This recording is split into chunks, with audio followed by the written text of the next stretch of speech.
நீங்கள் புது laptop computer வாங்க போகிறீங்களா, இல்லை உங்கள் லேப்டாப் கம்ப்யூட்டர் சரி செய்யணுமா? மீன்ஸில் இருக்க ஸ்மார்ட் சிஸ்டம்க்கு கால் பண்ணுங்கள். 04427935803, மொபைல் 9962194022.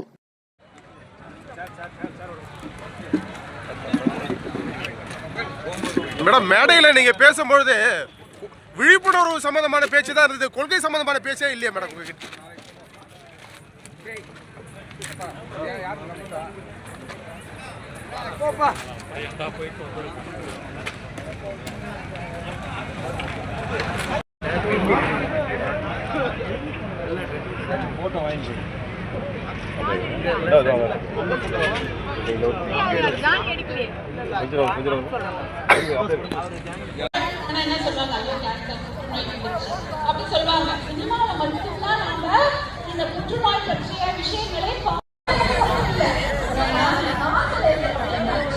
எடுத்துட்டு போவாங்க. ஏன்னா கொஞ்சம் தூரம் போகணும் இல்லையா, மற்ற ஊர் மாதிரி கிடையாது, கொஞ்சம் நேரம் ஆகும். இங்கேருந்து பெரியபாளையம் போனோன்னா அது ஒரு டைமு எல்லாம் இருக்கு.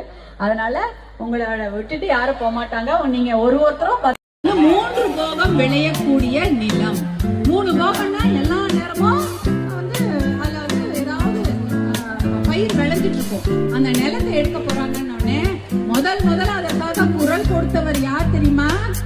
உங்களுடைய அண்ணன் அன்புமணி அவர்கள் தான் குரல் கொடுக்குறாங்க. முதல்ல உங்களுக்காக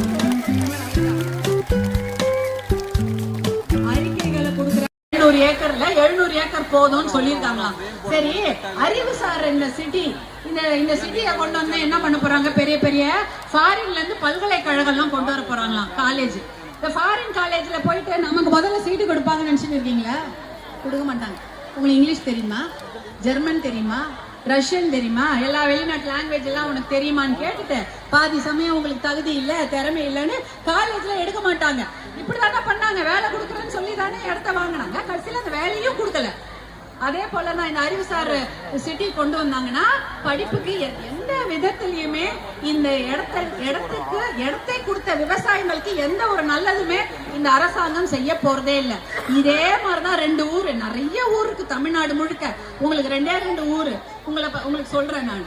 உங்க எல்லாருக்கும் தெரியுமா, நீங்க வந்து சென்னைக்கு பக்கத்துல இருக்கிறீங்க. சென்னைக்கு மிக அருகில் தானே நம்ம இருக்கிறோம், எங்க கும்மிடிப்பூண்டி. அதே மாதிரி சென்னைக்கு மிக அருகில் ஒரு ஊர் இருக்குது, சுங்குவார் சத்திரம். அங்கேயும் நான் 2 நாள் முன்னாடி அங்கதான் போயிட்டு வந்தேன். அங்கேயும் இதே மாதிரிதான் ஏகப்பட்ட சிப்காட்டு, அவ்வளோ தொழிற்சாலைகள், கிட்டத்தட்ட 2000 தொழிற்சாலைகள் கிட்ட அங்க இருக்கு. ஆனா அந்த இடத்துல அங்க இருக்கக்கூடிய மக்களுக்கு ஒரு வேலை கூட கொடுக்கல. 1000 பேர் அந்த சுங்குவார் சத்திரத்துல இருக்காங்கன்னா 2000 பேர் வெளியூர்ல இருந்து, வெளி மாநிலத்துல இருந்து வந்தவங்க தான் அங்க வேலை செய்யறாங்க. அப்ப என்ன, அந்த நிலத்தை கொடுத்தாங்கல்ல 40 வருஷத்துக்கு முன்னாடி தொழிற்பேட்டையை உருவாக்குறதுக்காக தாங்க விவசாயம் பயிர் செய்து கொண்டிருந்த நிலத்தை மனசு வந்து வெறும் 100 ரூபாய்க்கும் 1000 ரூபாய்க்கும் கவர்மெண்ட்டுக்கு எது கொடுத்தாங்க அந்த விவசாயிங்க. அவங்க பசங்க அந்த வேலை செய்யணும் தானே. கடைசியில் அந்த பசங்க யாருக்குமே வேலை கொடுக்கல. வெளி மாநிலத்துல இருந்து, வட மாநிலத்துல இருந்து வரக்கூடிய பசங்களுக்கு வேலை கொடுத்துட்டு நம்ம பசங்களுக்கு வேலையே கொடுக்காம அவங்களை குடிகாரர்களாக்கினது தான் இந்த அரசாங்கம் பண்ண ஒரே விஷயம். அதான் பண்ணிட்டாங்க. அவங்க யாருக்குமே வேலை இல்லை. என்ன பண்றாங்க, அப்ப இந்த இடத்த கொடுத்துட்டு மக்கள் எங்க போயிருப்பாங்க? ஒரே நாள், ஒரே இரவு கார்ல, ஒரு பஸ்ல அந்த மக்களை குழந்தை குட்டிகளோட மூட்டை முடிச்சோட பஸ்ல ஏற்றி கொண்டு போய் அவங்க ஊர்ல இருந்து ஏதோ ஒரு ஊர்ல விட்டுட்டாங்க. அப்ப உங்க ஊர்ல நீங்க வாழ்ந்த வீடு, நீங்க பிறந்த வீடு, நீங்க கும்பிட்ட சாமி, நீங்க குளிச்ச குளம், நீங்க குடிச்ச தண்ணி, எல்லாத்தையும் கிணத்து தண்ணி எல்லாத்தையும் ஒரே நாள்ல மறக்கடிச்சிட்டு உங்களை கொண்டு போய் வேரோட புரிங்க வேற ஊர்ல போட்டாங்க. அப்படிதான் அந்த ஊர்ல நடந்தது. நெய்வேலின்ற ஊர்ல நிலக்கரி சுரங்கம் அமைக்கணும்னு 45,000 ஏக்கர் 55,000 ஏக்கர்லாம் புடுங்கிட்டாங்க. அந்த மக்களுக்கு பாவம் இன்னி வரைக்கும் வெளியூர்ல கொண்டு போய் போட்டாங்களே, பட்டா கூட கொடுக்கல. புடுங்கின 45,000 ஏக்கர் நிலத்துல இருந்து நெய்வேலி சுரங்கத்துல வேலையே அவங்களுக்கு கொடுக்கல. அவங்க நம்ம மக்கள், நெய்வேலி மக்களுக்கு அவர்கள் கொடுத்த வேலை என்ன தெரியுமா? தரப்பெடுக்கிறது, துடைக்கிறது, சுத்தம் பண்றது, இந்த வேலை தான். உள்ள அந்த பில்டிங் ஆந்திரா, நீங்களாம் சொல்லக்கூடாது. எனக்கு என் அக்கா தங்கச்சி தான் சொல்லணும். எந்த மாநிலத்துக்கு பக்கத்துல இருக்கணும் சொல்லுங்க? அவங்க இவங்க என்னமோ கொஸ்டின் ஆன்சர் சொல்லிட்டு இருக்காங்க. நான் உங்களை தான் கேட்கறேன், நீங்க சொல்லுங்க. ஆந்திரா பக்கத்துல இருக்கோம். 2 ஸ்டாப் தள்ளினா ஆந்திராவா? அவ்வளவுதான். ஒரு 30 கிலோமீட்டர்ல ஆந்திரா இருக்குது. அங்க இருந்து அவங்க அந்த பகுதியில எல்லாம் என்னன்னா மதுவோ கஞ்சாவோ நல்லா விற்க முடியாது. அதனால என்ன பண்றாங்க, அங்க ஸ்ரீ சிட்டின்னு ஒரு இடம் இருக்கு. இங்க இருந்து 30 கிலோமீட்டர் தான். அந்த ஸ்ரீ சிட்டியில அங்க நிறைய தொழிற்சாலைகள் இருக்கிறது, பெரிய பெரிய தொழிற்சாலைகள் இருக்கிறது. அங்க எல்லாம் வேலை செய்யறாங்க. ஆனா ஆந்திர அரசாங்கம் என்ன செய்யறாங்கன்னா ஒரு சட்டம் போட்டாங்க, 75% பேர் உள்ளூர்ல இருக்கவங்களுக்கு தான் வேலை கொடுக்கணும் அப்படின்னு. அந்த பகுதியில அந்த ஸ்ரீ சிட்டி இருக்குன்னா அதை சுற்றி இருக்கக்கூடிய கிராமங்கள்ல இருக்க இளைஞர்களுக்கும் படித்த இளம்பெண்களுக்கும் எல்லாருக்கும் வேலை. அப்படியே அவங்களுக்கு அந்த படிப்பு இல்லைன்னா ட்ரைனிங் கொடுக்குறாங்க, அவங்களுக்கு பயிற்சி கொடுத்து ஸ்ரீ சிட்டில எல்லா கம்பெனில வேலைக்கு எடுத்துக்கிறாங்க. எதுக்கு? 75% பேர் அந்த ஊர் மக்கள் தான். அந்த ஆந்திராவில் ஸ்ரீ சிட்டி என்ற இடத்துல இருக்கக்கூடிய சுத்தி இருக்கக்கூடிய மக்களுக்கு வேலை கொடுக்குறாங்க. ஆனா இங்க அப்படி கிடையாது. ஆனா அந்த மாதிரி அங்க வேலை செய்துவிட்டு அங்க மதுவோ கஞ்சாவோ கிடையாதுன்றதுனால எல்லா சனி ஞாயிறு இங்கதான் வராங்களா இல்லையா? எல்லாம் இங்க வந்து எத்தனையோ பேர் இப்ப கூட நிறைய அது கஞ்சா குற்றங்கள்னா அதிகம் இந்த மாவட்டம் தான், திருவள்ளூர் மாவட்டம் தான். கஞ்சாவால ஏற்படும் குற்றங்கள் 2. ஒண்ணு கொலை கொள்ளை, இன்னொன்னு பெண்கள் மீதான குற்றங்கள். திருத்தணி டிசம்பர் 26 நினைக்கிற திருத்தணியில ஒரு 4 பசங்க 5 பசங்க ஒரு பையனை அறிவாளால கஞ்சா போதையில வெட்டுறாங்க. அத வீடியோ எடுத்து போடுறாங்க. எவ்வளோ அந்த பசங்களுக்கு ஒண்ணுமே தெரியல. அவன் கஞ்சா போட்டப்புறம் அவனுக்கு என்ன பண்றோம் ஏது பண்றோம் தப்பா ரைட்டா எதுவுமே தெரியல. போலீஸ் வந்து பிடிக்குமா தண்டனை கிடைக்குமா எதுவுமே தெரியாம ஒரே பையனை 4 பேர் அறிவாளால வெட்டுறாங்க. என்ன கொடுமை! அது இல்லாம திருத்தணி அன்னிக்கே ரயில் நிலையத்துல ஒரு புடவை வியாபாரி அவரை வந்து ட்ரெயின் அந்த ரயில்வே ஸ்டேஷன்ல அடிக்கிறாங்க 4 பசங்க. அதே போல அது அடுத்த மாசம் பாத்தீங்கன்னா ஊர் பக்கமா போய் குடிச்சிட்டு கஞ்சாவை போட்டுட்டு என்ன பண்றோம்னு தெரியாம வீட்டுல இருக்க லைட்டு, அந்த ரோடு இருக்கு இல்லையா, வீடு குடியிருப்பு பகுதியில் இருக்கிற லைட்டு, தண்ணி டேங்க் எல்லாத்தையும் போட்டு அடிச்சு உடைக்கிறாங்க. தட்டி கேட்ட பெரியவங்களை எல்லாம் போட்டு அடிக்கிறாங்க. என்னது இது? அப்புறம் வண்டியை எடுத்து வேகமா ஓட்டின்னு போறாங்களாம். யார் மேல ஏத்திட்டு அந்த குழந்தைங்க விளையாடுது, அந்த குழந்தைங்க மேல ஏத்திட்டா என்ன வருதுன்னு சொல்லிட்டு போட்டிருக்காங்க அந்த ஊருக்காரன். அவங்களெல்லாம் போட்டு அடிக்க வேண்டியது. அதாவது கஞ்சா சாப்பிட்டா என்ன நடக்குதுன்னே தெரியாது.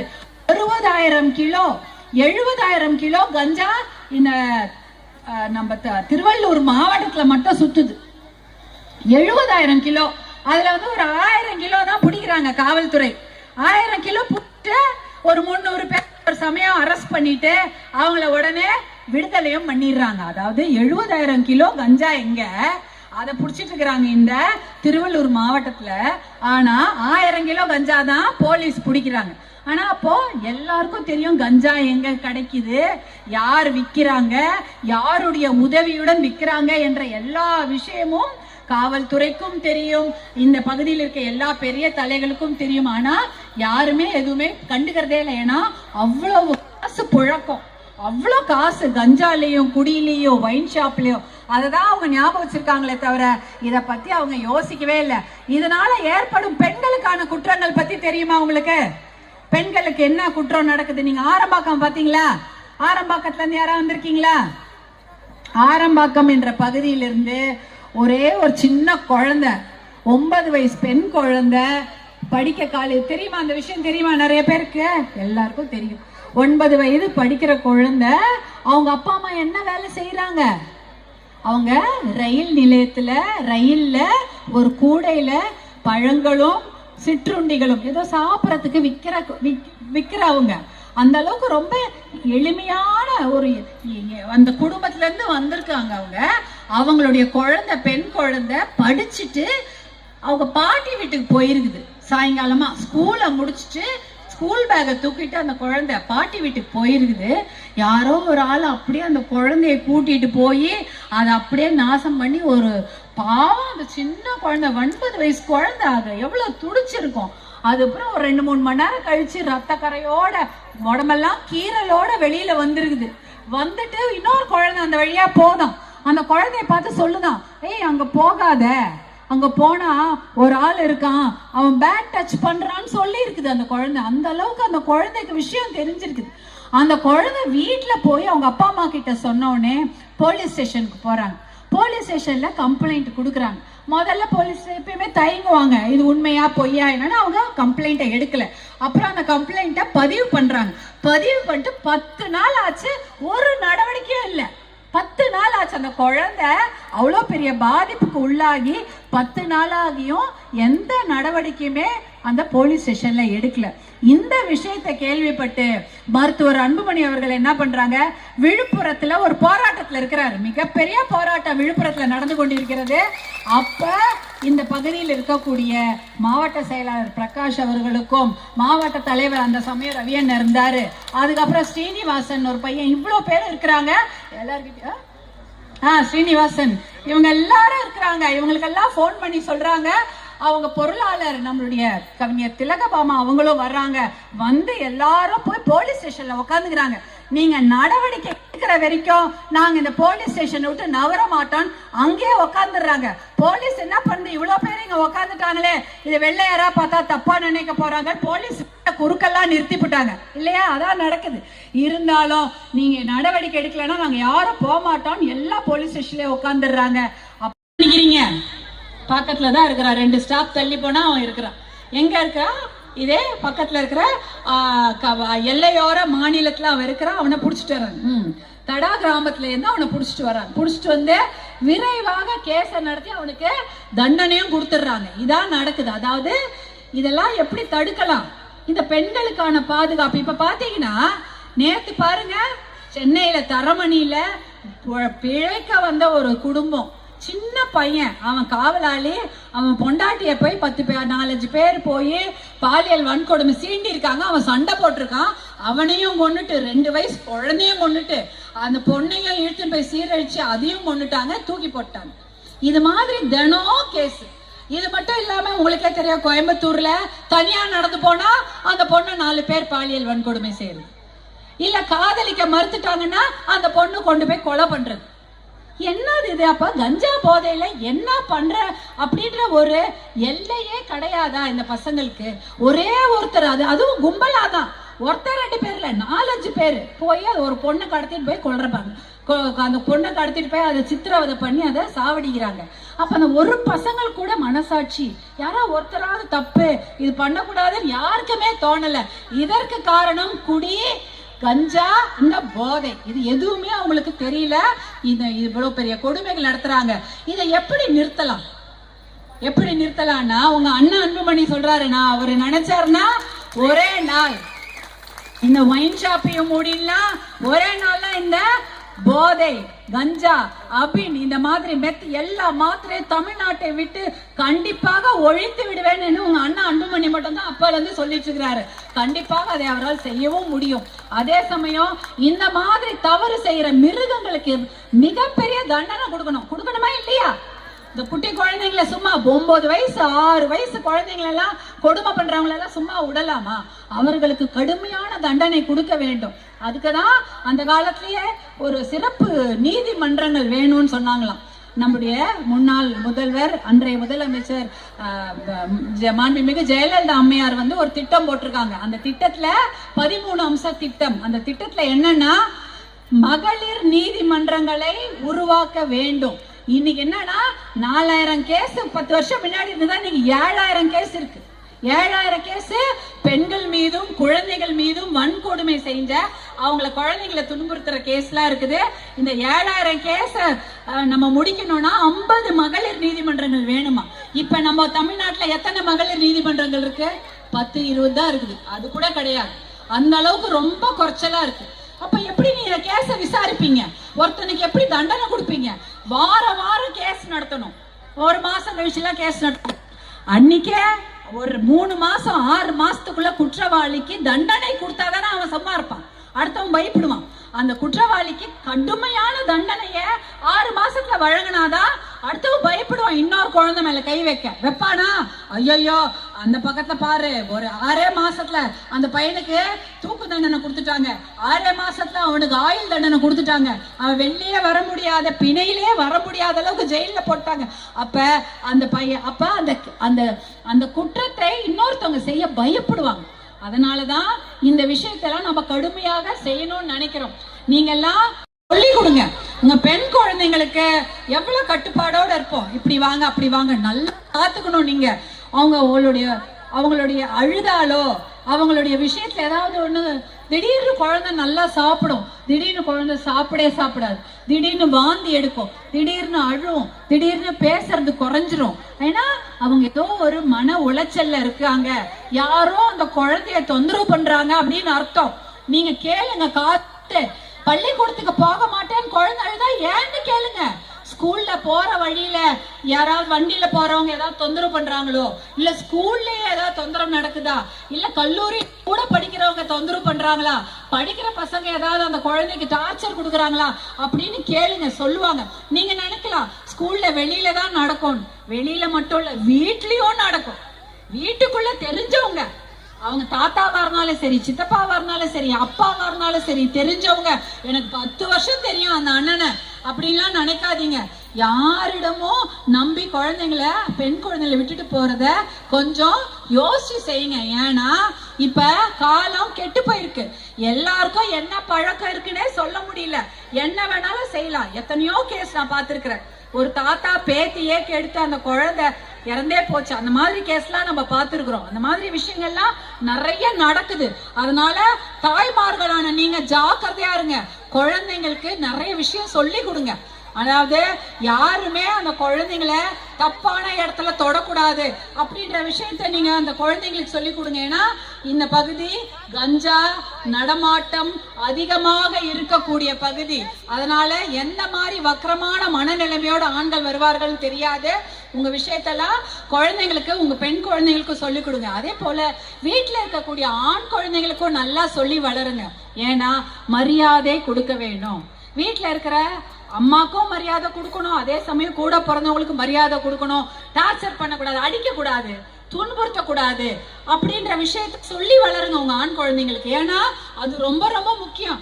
அவர்களும் ஒரு ஒழுக்கமானவர்களாக வளர வேண்டும். அப்பதான் அந்த குடி பழக்கம், போதை பழக்கம், கஞ்சா பழக்கம் இல்லாம இருப்பாங்க. அதே சமயம் அன்பானவர்களாக இருப்பாங்க.